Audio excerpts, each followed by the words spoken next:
Hello, what's up guys? Welcome to my vlog. So, for today's video mga kasama, mga katubo, ay nais ko lang pong share sa inyo ang aking pagluluto ng pusit. So, welcome to my vlog, Kia Ora Scaffolders on Vlog and etc.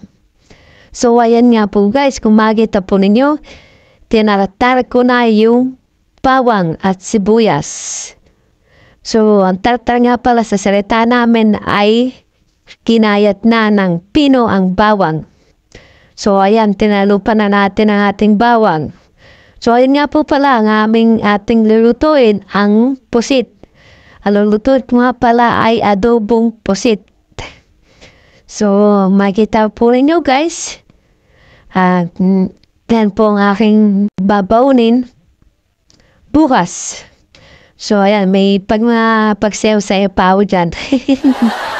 So, kaya nga kapag tayo nagluluto, ay sasamahan natin ng isang sayaw para mas masarap ang ating luto.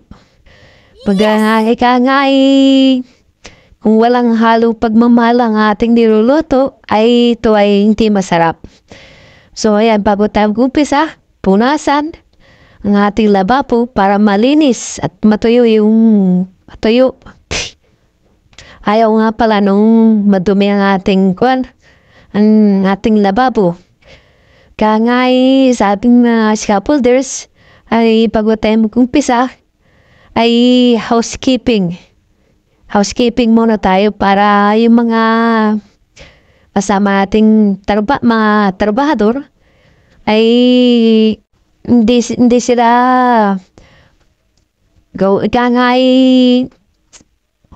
safety tayo. Hindi walang makabala sa ating mga kasama. Alam natin yan, mga katubo. Alam niyan. So, ayan, minakalimutan pa pala kung isa. Sibuyas. No. Yung kamatis. So, ayan, tinatar na natin ang kamatis, mabilis, pinaikot-ikot si kamatis,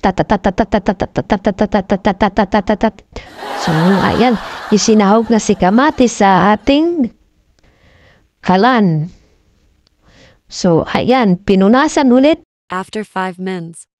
So, ayan nga guys, hinalo na natin. After 5 minutes, ayan, kumukulo na siya. Talagyan na natin siya ng Silver Swan, ang soy sauce. Ayan, nilalagyan na natin ng unti-unti. Kaya nga konti lang, tansyahin natin ang lasa.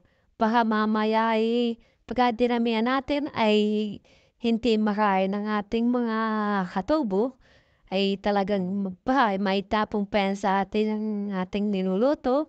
Pagka hindi pa nagustuhan ang ating niluluto at napakaalat siya. Talagang nakakaya, hindi ka pwede mag-asawa. So, ayan, tatakluban muna natin at pakukuloy ng ilang minuto. At para naman may serve na natin yung tato puti na yan.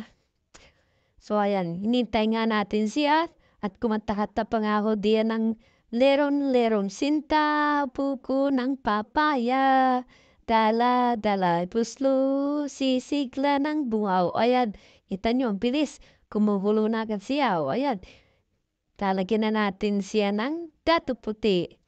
So, ayan, ako nga pala pag naglalagyan ng suka or dato puti ay hindi ko siya inahalo o di kahit tatakluban.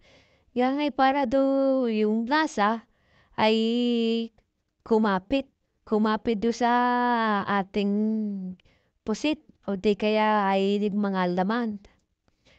So, ayan, maya-maya natin na tatakluban po yan.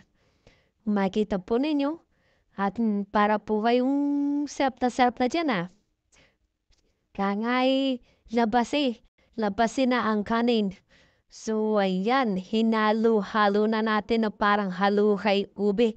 Haluin mo ako ng liwanag ng iyong pagmamahal.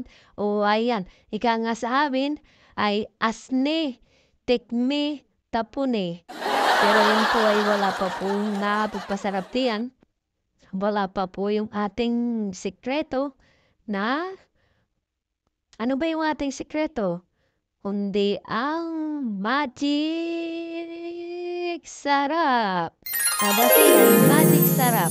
Hmm. Nasaan ang ating magic sarap diyan? Ang bahal. Ang magic sarap ay binibili pa doon sa Hatoy ka maming. O ayan, dumating na pala ang ating magic sarap. Ang sikreto ng ating niluluto. Ang nakakapagpasarap sa ating mga niluluto. Ang magic sarap. Ako nga pala hindi nagamit ang betsin at tayo ko ng betsin. At ang gusto ko ay magic sarap. Talagang pagka inilagay mo yung magic sarap, talagang parang magic ang lasa, ay sa bitsin, ay hindi naman lasang kwan, parang walang magic, hindi ka mga katubo.